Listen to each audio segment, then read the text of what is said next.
메리 셀레스트 호 미스터리 풀리지 않는 유령선의 진실 쇼츠 퀴즈 해설. 안녕하세요. 지난 쇼츠 영상에서 여러분의 추리력을 자극했던 메리 셀레스트 호의 미스터리에 대해 더 깊이 파고들어 보겠습니다. 평범한 상선이 어떻게 망망대해에서 유령선이 되었는지 그날의 진실에 다가가 볼까요? 1. 발견 당시의 미스터리한 상황. 1872년 12월 4일 지브롤터를 향하던 브리가든타인 호의 선장 데이비드 모어하우스는 대서양 한가운데서 이상하게 움직이는 배 한 척을 발견합니다. 바로 메리 셀레스트 호였습니다. 배는 도지 일부 손상되긴 했지만 항해에는 큰 문제가 없어 보였습니다.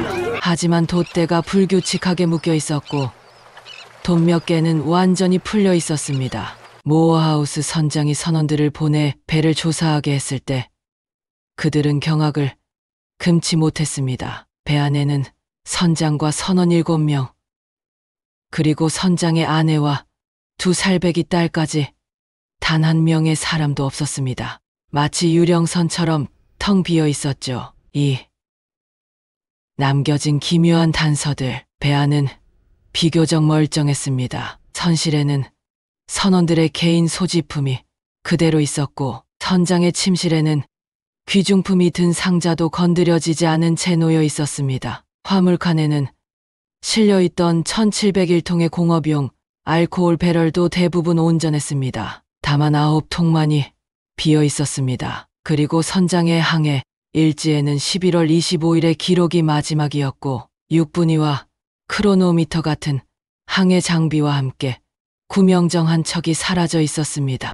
심지어 식사가 준비된 채로 놓여있던 식탁이 발견되기도 했고 아무런 싸움의 흔적이나 폭풍 후의 징후도 없었습니다. 3. 미스터리를 설명하려는 다양한 추측들. 이 믿을 수 없는 상황을 설명하기 위해 수많은 이론이 제기되었습니다. 해적의 습격배 안에 귀중품이 그대로 남아있고 선원들의 시신이나 싸움의 흔적이 없어 가능성이 낮습니다. 선원들의 반란 역시 싸움의 흔적이 없어 설득력이 떨어집니다. 게다가 선장의 가족까지 모두 사라진 점이 의문입니다. 바다 괴물의 공격 흥미로운 상상이지만 과학적 증거는 없습니다. 갑작스러운 자연재해, 폭풍 후의 흔적이 없었지만 예측 불가능한 거대한 너울이나 쓰나미 같은 현상으로 선원들이 배 밖으로 휩쓸려 나갔을 가능성도 제기되었습니다. 4.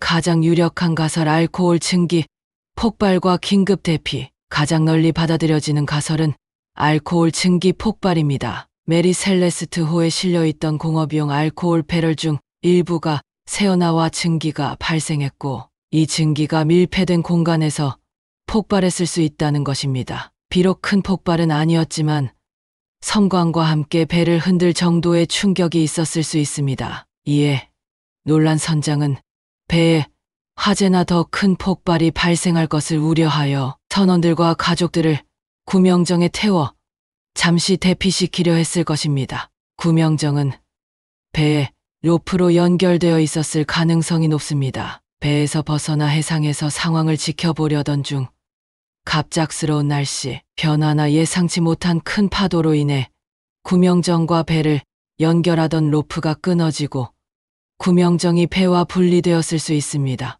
결국 메리 셀레스트 호는 무인 상태로 표류하게 되고 구명정은 망망대해에서 실종되어 모든 탑승자가 사망했을 가능성이 높다는 것이 가장 설득력 있는 결론입니다. 끝나지 않는 바다의 미스터리. 이 가설이 가장 설득력 있지만 여전히 확실한 증거는 없습니다. 구명정은 발견되지 않았고 탑승자들의 행방은 영원한 미스터리로 남았습니다. 메리 셀레스트 호는 그렇게 역사상 가장 유명하고 풀리지 않는 해상 미스터리 중 하나로 남아 있습니다. 인간의 상상력을 자극하는 이 유령선 사건은 오늘날까지도 많은 작가와 영화 감독들에게 영감을 주고 있습니다. 오늘 미스터리 해설은 여기까지입니다. 이 사건에 대해 더 궁금한 점이 있으시다면 댓글로 남겨주세요. 다음에도 흥미로운 사건으로 찾아뵙겠습니다.